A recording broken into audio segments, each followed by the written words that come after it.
Hello guys, welcome to my YouTube channel. কেমন আছো তোমরা? এখন আমরা কথা বলবো হচ্ছে হলিউডের একটি অ্যানিমেটেড ফিল্ম নিয়ে, যেটা নেটফ্লিক্সে রিলিজ হয়েছে 22 তারিখে। ফিল্মটার নাম হচ্ছে স্পেল বাউন্ড। এই ফিল্মটা দেখলাম, কেমন লাগলো এই ফিল্মটা সেটা নিয়ে কথা বলবো। চলো ভিডিওটা শুরু করা যাক। তো কেমন হলো এই অ্যানিমেটেড মুভি স্পেল বাউন্ড?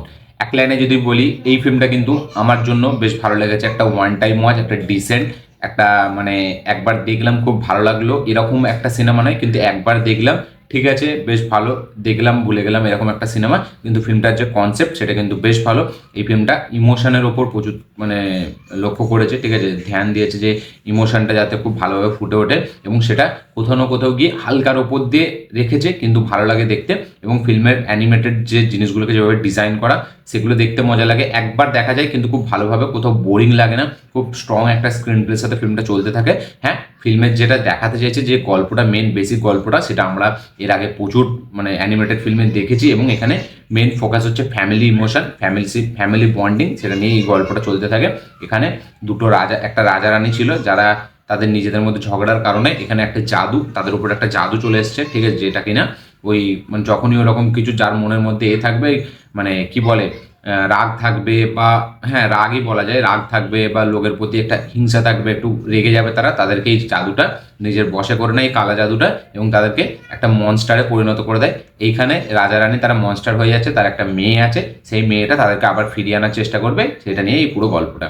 এবার ফিল্মটাকে যেভাবে ডিজাইন করেছে, যেরকম আমরা এর আগে অনেক অ্যানিমেটেড ফিল্ম দেখেছি, ঠিক আছে, ওই এই ফিল্মটা ঠিক সেরকমই, মানে কিছু কিছু ফিল্মের কথা মনে করে, এবং যেরকম একটা অ্যানিমেটেড ফিল্ম থেকে আপনি এক্সপেক্ট করবেন যে নতুন কিছু, বিশাল কিছু পাবেন, ঠিক আছে, বা একটা এমন কিছু দেখবো যেটা এর আগে অ্যানিমেটেড ফিল্মে দেখিনি, সেরকম কিছু নেই।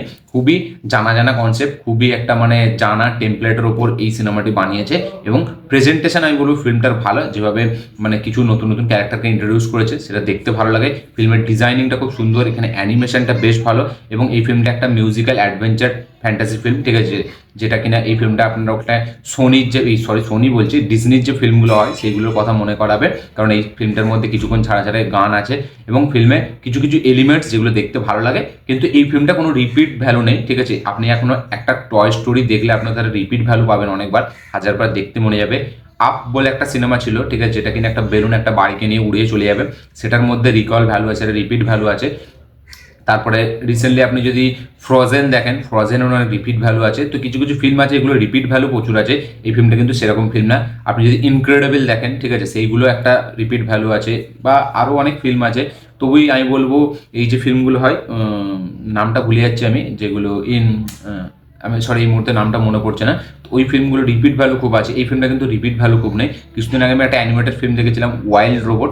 সেই ফিল্মটা আমি বলবো একটা হেভি কনসেপ্টের সাথে, নতুন কনসেপ্টের সাথে প্রেজেন্ট করেছিল, যার মধ্যে কিন্তু ইমোশনগুলো ওয়ার্ক করেছিল কিছু। এবং সেই ফিল্মটা শুনলাম যেরকম যে অস্কারেও নাকি গেছে ওই ফিল্মটা, মানে বেস্ট অ্যানিমেটেড ফিচার ফিল্ম হিসাবে, যেহেতু ওর কনসেপ্টটা একটু নতুন ছিল, এবং তার মধ্যে উইথ ফ্যামিলি হিউম্যান যে ইমোশন হয় সেটাও ছিল।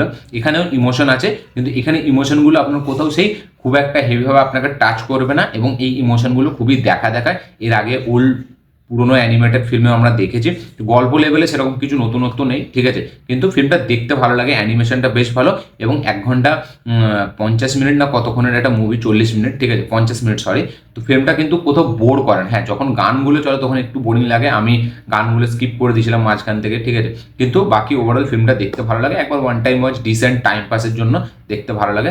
আপনারা যারা স্পেল বাউন্ড দেখেছেন অবশ্যই কমেন্টে লিখে জানাবেন আপনাদের কি বক্তব্য, কি মতামত। যারা এখনো দেখেননি, দেখবেন ভাবছেন, তারা গিয়ে দেখতে পারেন একবার ওয়ান টাইম ওয়াচ। যারা জেনারেল অডিয়েন্স তাদেরকে কিন্তু এই ফিল্মটা বেশ ভালো লাগবে, যারা একটু সিনেমা দেখে তাদের জন্য এই ফিল্মটা একটা মানে ঠিকঠাক আছে, একটা টাইম পাসের জন্য দেখে নিলাম, ভুলে গেলাম এরকম একটা ফিল্ম। ফিল্মটার মধ্যে কিছু মুভমেন্টস থেকে যাবে, এরকম কোনো মুভমেন্টস নেই, স্ক্রিন প্লে লেভেলে ভালো, খালি গানগুলো যখন আছে একটু বোরিং লাগে, ঠিক আছে। তারপরে নতুনত্ব ফিল্মটার মধ্যে কিছু নেই, এক্সিকিউশন, প্রেজেন্টেশন, ঠিক আছে, খুবই দেখা দেখা মনে হয়। তো ঠিক আছে, একবার দেখলাম। আপনাদের কি রিয়াকশন যারা এই ফিল্মটা দেখেছেন অবশ্যই কমেন্টে লিখে জানাবেন, যারা দেখেননি তারা গিয়ে দেখতে পারেন, অবশ্যই কমেন্টে লিখে জানাবেন আপনাদেরও কিরকম লেগেছে। এই ভিডিওটি ভালো লাগে থাকলে লাইক শেয়ার কমেন্ট করে দিন, চ্যানেলটি নতুন হলে চ্যানেলটিকে সাবস্ক্রাইব করুন, বেল আইকনটি প্রেস করতে ভুলবেন না। দেখা হচ্ছে পরের ভিডিওতে, ততক্ষণের জন্য বাই।